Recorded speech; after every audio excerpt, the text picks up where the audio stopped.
Hey guys, and welcome back to Mad About Skin. In today's video, we are talking about how it's okay to change your mind. And more specifically, I'm going to be sharing with you the products from The Ordinary, which features very heavily in my skincare routine. I know and love The Ordinary products. I've tried all of their range, and their products are drugstore perfection.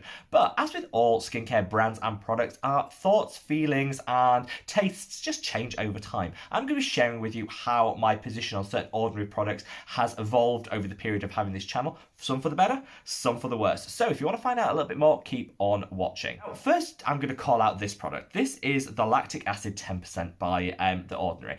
This is the product that kickstarted the idea for this video. I filmed a video which I think was called something like the 5 Holy Grails, 5 total fails from The Ordinary. And I included the lactic acid as one of the total fails.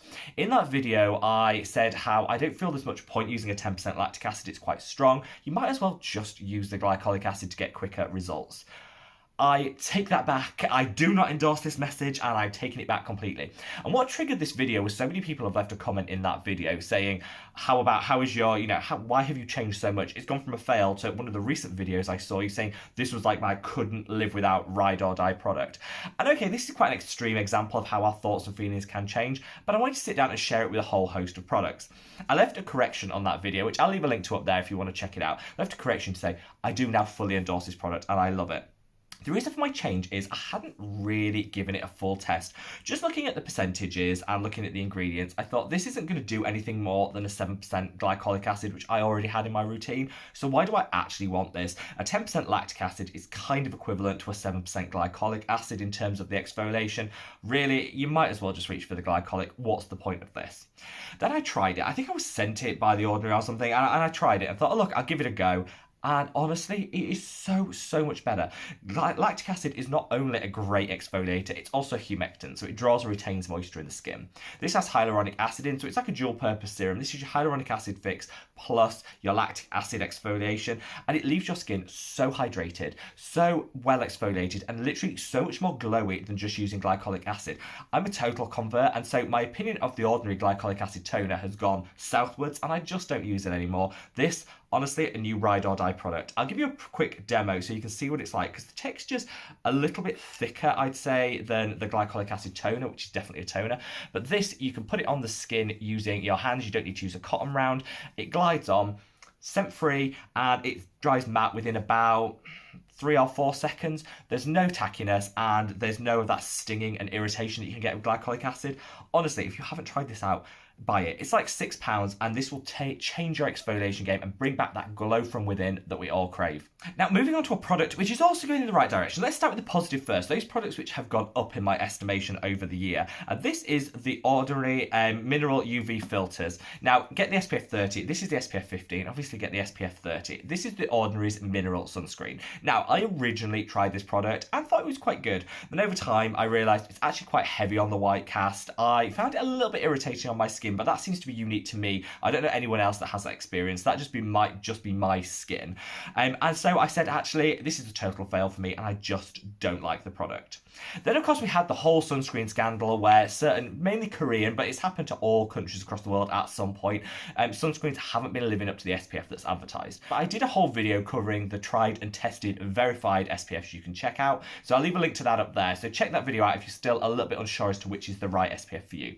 I mentioned this in that video and said, actually, whilst it's not the most elegant product in the world, it does leave a bit of a white cast, and you do have to work the product in a little bit. It dries down maybe a little bit too matte, but it could be great for people with oily skin. The reason I said it actually deserves a second look is because it's so affordable, particularly for mineral sunscreens. Mineral sunscreens sell less well than chemical sunscreens, so the unit cost is higher, which generally means the price of the product is going to be higher. This is a super affordable drugstore. I think it's like £7 mineral face sunscreen. Such a good option. I don't think anybody should be excluded from using a good sun protection because of a price point. So this is like drugstore, affordable for almost everybody, and does give guaranteed verified protection. So do you know what? Might not be the most elegant product in the world, but I'm not writing it off because I think there's a real market for affordable, tried, tested, and verified mineral sunscreens.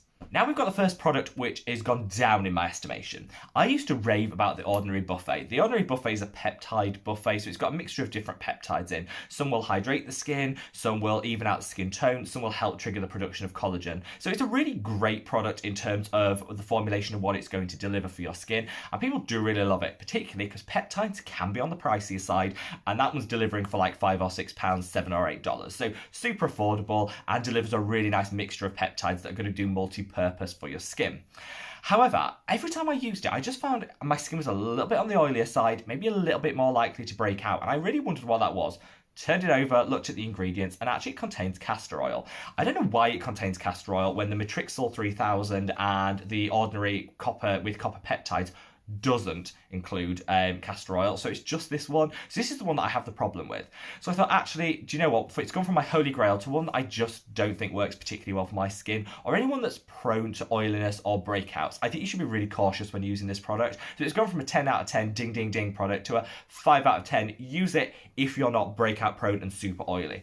If you are, then obviously you can trade up and go for the buffet with copper peptides, same formulation without the castor oil and with some extra anti-aging peptides, or you can go for this, which is the Hyalomide Sub-Q Skin, which is what I switched it for. I love this product. This, I'd say, is probably the best of all of the peptide serums out there. It's going to be anti-aging, hydrating, even out your skin tone, just a really all-around gorgeous product, and honestly, can't get enough of it. So I would probably say, if you're struggling with the buffet and noticing a few blemishes, whiteheads, and breakouts, it might be the castor oil in there, and you might want to trade up or down. If you can't afford to go for something like the Hyalomide Sub-Q Skin, which is double the price, and certainly the buffet with copper peptides is up there in price, then you could trade down to the Matrixyl 3000.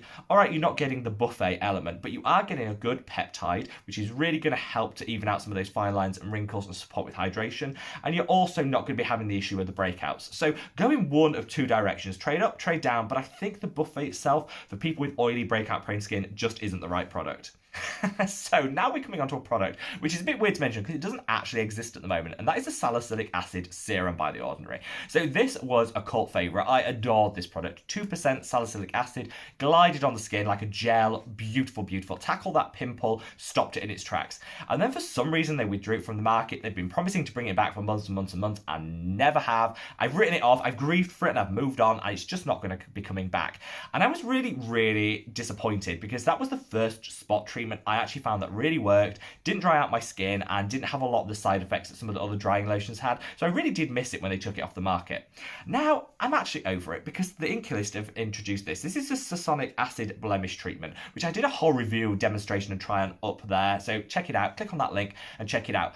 This actually is the same price point as the Ordinary Salicylic Acid Serum. It works even better because it's got salicylic acid in, but it's also got succinic acid, and it's just going to help overall, and it's got sulfur, which I love, to just take down the size of that zit. Overnight, the size of your zit will half if you use this product. It goes on as a green colour, which a lot of people are a bit dubious about, but I actually quite like it because it does a bit of colour correction. Green is the opposite of red, so if your zits are inflamed, then the green will take away some of that redness, and it does actually, if you spread it out, it goes down to nothing. It goes on as green, but it'll spread right out to nothing. So nice colour correction and just an all-around amazing spot treatment. So I don't actually care, even if the Ordinary do fulfil all our dreams and bring back the salicylic acid treatment, I'm probably not going to buy it because they've got the mask, which is fine, and this is just so much better in my opinion. It has multi-function approach and honestly will shrink the size of your zip in half overnight. So all you need for £5, definitely check it out. I've left a link to this and to all the products mentioned, good and bad, below if you do want to check them out or buy them yourself, whatever. Click on the link below. But yeah, this holy grail. Now let's come on to the alpha arbutin. I used to swear by this, which was the ascorbic acid 8% plus alpha arbutin 2%. Then I moved on to vitamin C derivatives and ditched the ascorbic acid because I found vitamin C derivatives just work better for me and my skin. Didn't give me the irritation, the redness, and that like burning sensation you can get from pure form vitamin C, and pairs better with other ingredients. So I ditched the ascorbic acid and went to vitamin C derivative, but then I still missed out on the alpha arbutin, which is a great precursor to hydroquinone, which helps to even out the skin tone, tackle that pigmentation, dark spots, really can deliver great results. I use the alpha arbutin over and over again and loved it. And I used to say it was the best product, especially when mixed with tranexamic acid, which is another great pigment corrector. Those two are like my holy grail go-to products for tackling hyperpigmentation, and I swore by them and said everyone should try them out. They're still really good, particularly if you are on a budget, because the ordinary alpha arbutin is like £6, the Inculus tranexamic acid is like £11, so you can get 2 months treatment for like £15-16.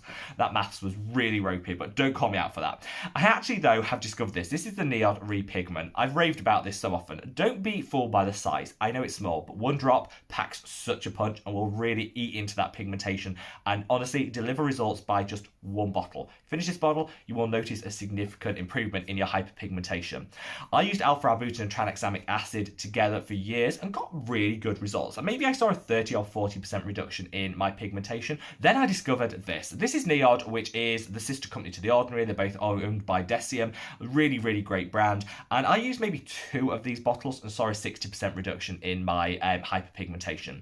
So double the effect. Yes, you have to pay more, but whilst I've moved from saying that the alpha arbutin tranexamic acid combination is like the holy grail, only thing that's ever worked for me, must have, I'm now saying they're both still really great products for people on a budget. If you have a little bit more cash to spend and hyperpigmentation is your number one concern, then it might be worth treating yourself to the Repigment. You get quicker results, you get better results, and I just think overall it's a really good product. I think it's about £40, so it is going to come in at double the price of the combination that I mentioned before, but for me it's worth it because the hyperpigmentation was the one thing that really bothered me about my skin, really damaged my self-confidence, and I think £40 to regain that confidence, if you can afford it, I think it's absolutely worth it. So this is my new go-to holy grail. Now, I'm going to do a whistle-stop tour of the next one, which is the Ordinary Azelaic Acid Suspension. This is a really great product if you're on a budget because it's super affordable. It always seems to be in stock, which is quite rare for azelaic acids. It's grown in popularity as an ingredient, and a lot of the ones from Paula's Choice, for example, always sold out. So it's quite accessible, which a lot of people like. It is packed full of dimethicone, which is great if you have slightly drier skin because I do find it'll add an element of hydration. It will also even out the pores as well. So if you've got enlarged pores, it can help and give it almost like a light priming effect.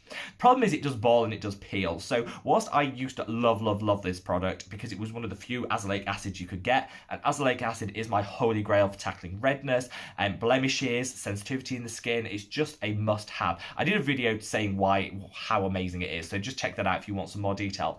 This was my go-to for so long, and then other brands bought new products out on the market with azelaic acid that I just gravitated towards. So we've got here, this is the Azaclear Serum A15 by Face Theory, and this is the Geek and Gorgeous A-Pad 20%.